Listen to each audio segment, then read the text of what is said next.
अगस्त क्रांति दिवस पर पीसीसी चीफ डोटासरा के वीर सावरकर पर दिए बयान से राजनीति में एक नया मुद्दा खड़ा हो गया है। अपने बयानों के जरिए आरएसएस को घेरने की कोशिश करने वाले गोविंद सिंह डोटासरा ने वीर सावरकर को आखिरकार स्वतंत्रता सेनानी मान ही लिया। बीजेपी जहां डोटासरा के बयान का स्वागत कर रही है, वहीं कांग्रेस को आईना भी दिखाने में लगी है। बीजेपी और आरएसएस जैसे संगठनों के लिए वीर सावरकर न केवल एक महान स्वतंत्रता सेनानी बल्कि एक महान नायक भी रहे हैं। लेकिन कांग्रेस हमेशा से वीर सावरकर को लेकर एक अलग सोच रखती है। अक्सर कांग्रेस नेता वीर सावरकर को अंग्रेजों का भेदिया बताकर बीजेपी और आरएसएस को घेरते आए हैं। लेकिन ऐसा पहली बार हुआ है जब किसी कांग्रेस नेता ने वीर सावरकर को स्वतंत्रता सेनानी मान लिया, वो भी अगस्त क्रांति दिवस के मौके पर। पीसीसी दफ्तर पर आयोजित अगस्त क्रांति दिवस के मौके पर पीसीसी चीफ गोविंद सिंह डोटासरा ने सावरकर को न केवल स्वतंत्रता सेनानी माना बल्कि कहा कि आजादी से पहले सावरकर जिस हिंदू राष्ट्र की बात करते थे उसमें भी वे कुछ गलत नहीं मानते। आप और हम सब अगर इतिहास के पन्नों में जाएंगे, पीछे अगर जाएंगे, तो सावरकर जी को हम मना नहीं करते कि वो स्वतंत्रता आंदोलन में शामिल नहीं हुए, लेकिन जो जिनका जिस प्रकार की विचारधारा थी, जिस प्रकार का उनका काम था, जिस प्रकार की सोच उनकी थी, उसको आप अगर पढ़ेंगे इतिहास के पन्नों में तो हम देखेंगे कि वो सावरकर जी जो हिंदू राष्ट्र की बात करते थे, कोई गुनाह नहीं है। उस वक्त देश हमारा आजाद नहीं हुआ, हमारा संविधान लागू नहीं हुआ।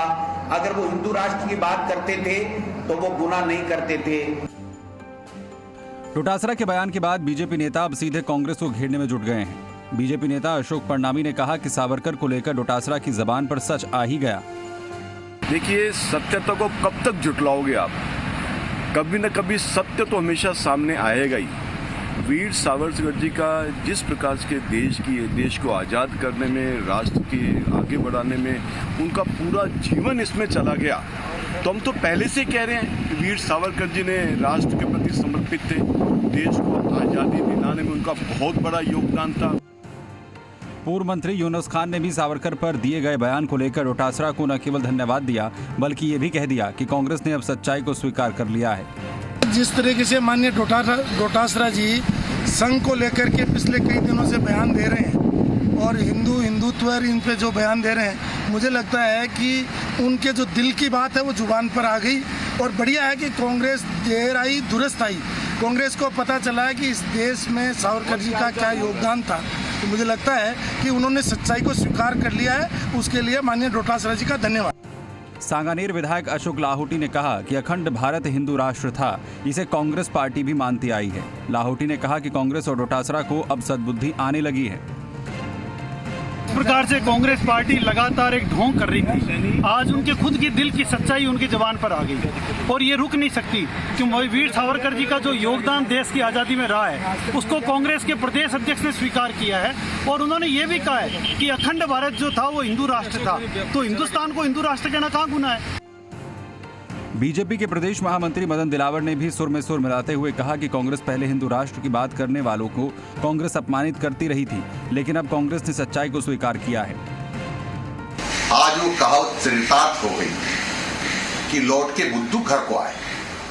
ऐसे क्रांतिकारियों के लिए ये कांग्रेस हमेशा गाली देती रही, वीर सावरकर जी को अपमानित करती रही और हिंदू राष्ट्र बनाने वालों को या हिंदू राष्ट्र की बात करने वालों को